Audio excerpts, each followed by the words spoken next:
Hey everybody, movie review next story here, and I'm back with another review. And this time I saw Mother's Boys.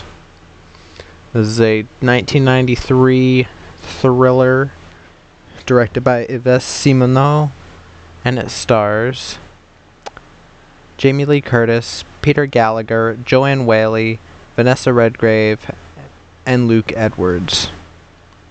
In this film, sexy but unstable wife and mother Jude walked out on her family of 3 years ago. Now, just as suddenly, she is back, but her husband Robert has fallen in love with Callie, an assistant principal at his son's school. Excuse me. He asks Jude for a divorce. She responds by trying to turn her 3 boys against Callie, and then by slashing herself and blaming her rival, and by finally by drawing her 12-year-old Cass into a murderous plot. What did I think of Mother's Boys? Well, I went into this just knowing that it was on my watch list. I had heard that it was an underrated thriller and that Jamie Lee Curtis was really fucking good in it, and I agree. It is a really underrated thriller, and there are just a couple of things that keep me from saying that this is like a fantastic thriller that I would recommend to literally anybody. But let me get to the cast. Jamie Lee Curtis plays Judith Jude Madigan. She is the still current wife, but separated from Robert. She is the best performance in the film. Jamie Lee Curtis is perfect here. There really isn't much I would change about this performance, because she goes with it. She's not so over the top that's unrealistic, but the moments where she does like actually let loose are insane, and I loved it. And yeah, I loved seeing her play a villain for the first time ever in my life. I don't think she's ever played another villain, and this was definitely her first villain role in this type of thing. Peter Gallagher plays Robert Madigan, the father of the kids. He's decent enough. He works. I like him as an actor. I just kind of wish they'd picked somebody different, because if you had somebody on the acting level of Jamie Lee Curtis, like acting against her, then I think it would have propelled this.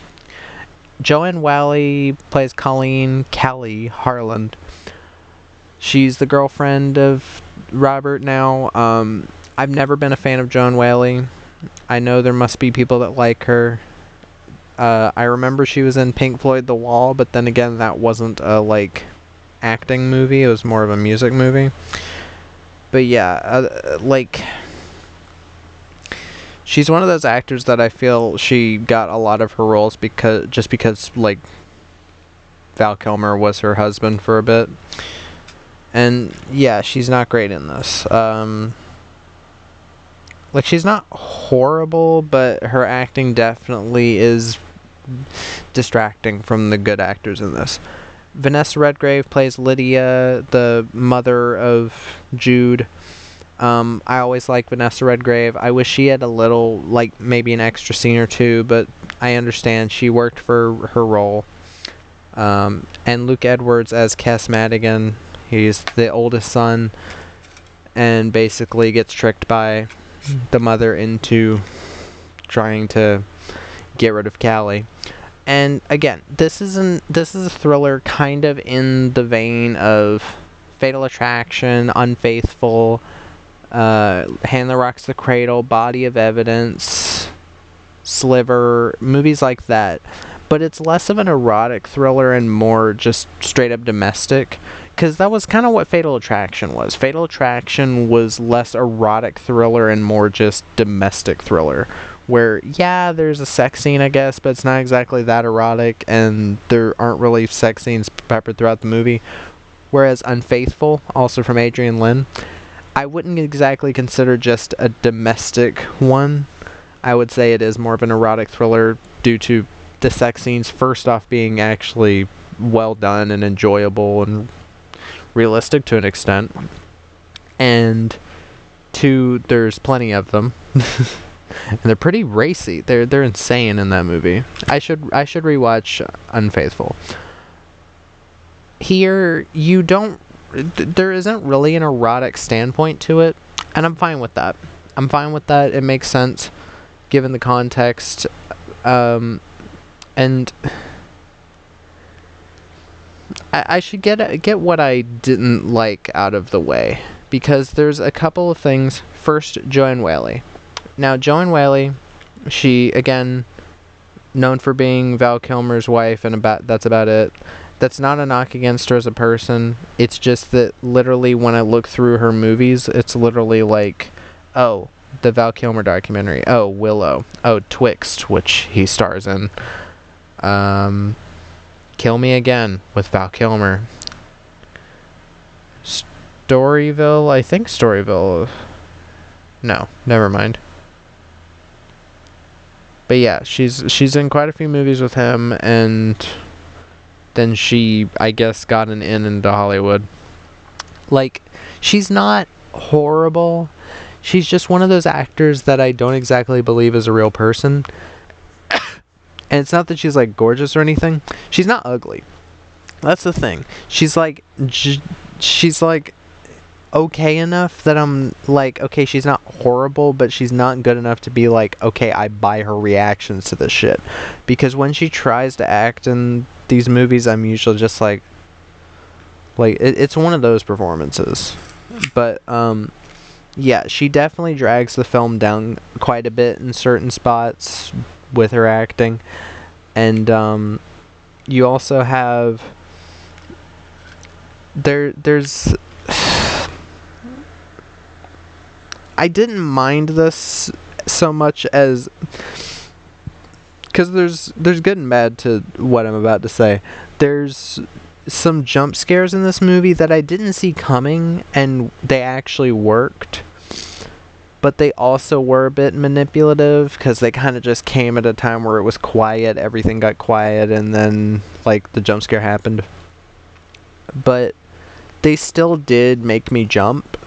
So I will have to give it that, because usually with jump scares I can tell when they're coming, because they telegraph themselves pretty badly. And also the plot about the plot line with Kes, the oldest son, where the mom turns him against the girlfriend. It happens all together in one scene, and it's the same scene where Kes is like disgusted by the mom for like being like, oh, bring me the phone while she's in the bath, which is a fucking weird scene, but it works because they're trying to paint it as weird to me. But like right after that, there's like, oh, she has this recording of him saying you'll never get the kids again or whatever, and she tells him that the girlfriend slashed her face or whatever, and he is a bit too easily manipulated, and I will say that was a bit of a disappointing part of it.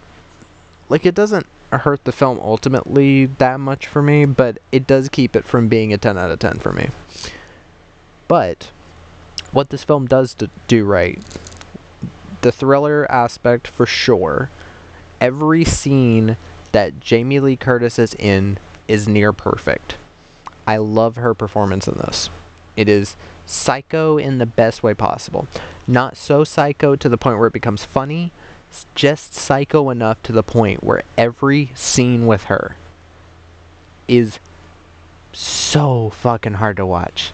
Like, so many scenes of her just like talking to people, and you're like, okay, is this when she's gonna snap? No. Is this when she's gonna snap?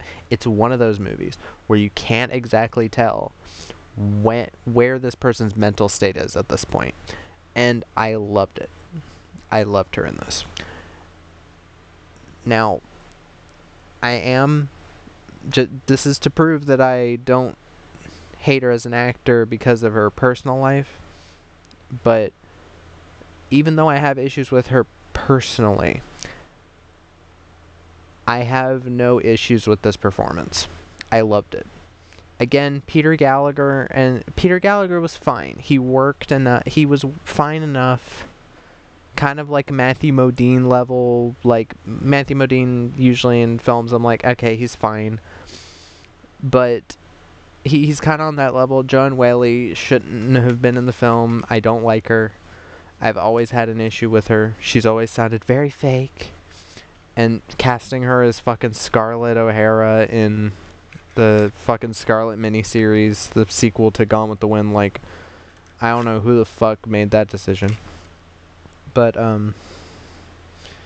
yeah, like, Jamie Lee Curtis for sure just steals the fucking movie.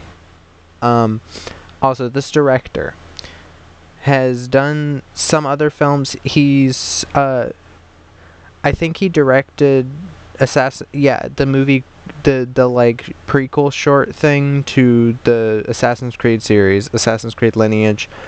He directed 44 Minutes, which I've heard is pretty alright. It was a TV movie based on the LA bank robbery in the 90s. So it's a bank robbery movie. Bury My Heart at Wounded Knee, which I'm pretty sure had like Clint Eastwood sign off on it. It had something to do with Clint Eastwood, maybe.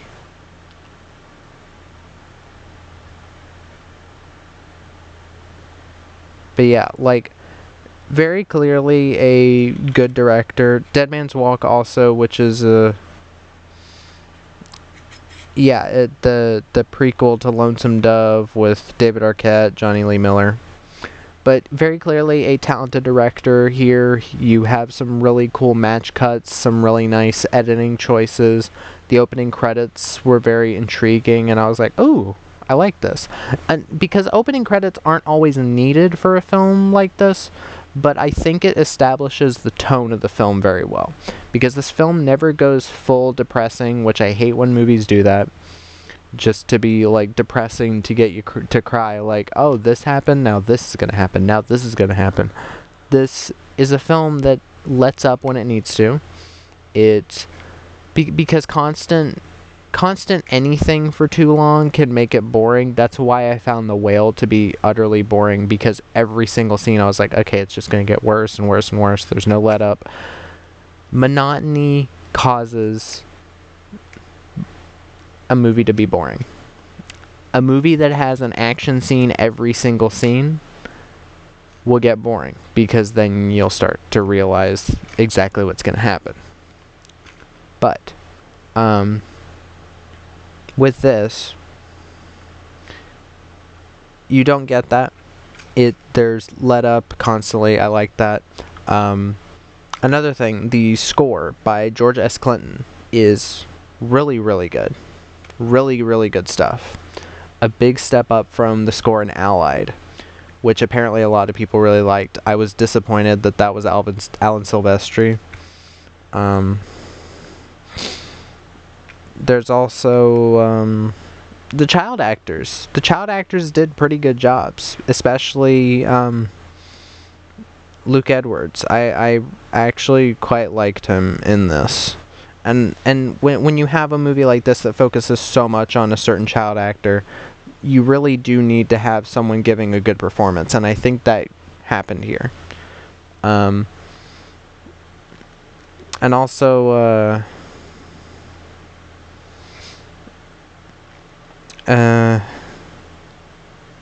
what else? The movie definitely flowed very well. I was never bored. It's 96 minutes, perfectly the length this should be. And yeah, not a super long video, but yeah, I definitely do recommend Mother's Boys if you can ever find it anywhere. There's not like a director's cut or anything, it's just the movie. It's apparently on Tubi. Let me see if that's actually right, because sometimes Letterboxd will say something is on Tubi and then it's not. Nope, it's actually on Tubi. You can watch it on Tubi right now. Okay, go watch it on Tubi then. And yeah, great fucking thriller. Well, almost fantastic. Well, sure, fantastic, whatever, I'll say it. Fantastic thriller. And that's my review of Mother's Boys. If you've seen the film, let me know what your thoughts are in the comments down below. If you have any recommendations, put them down there as well. And movie reviewer next door out.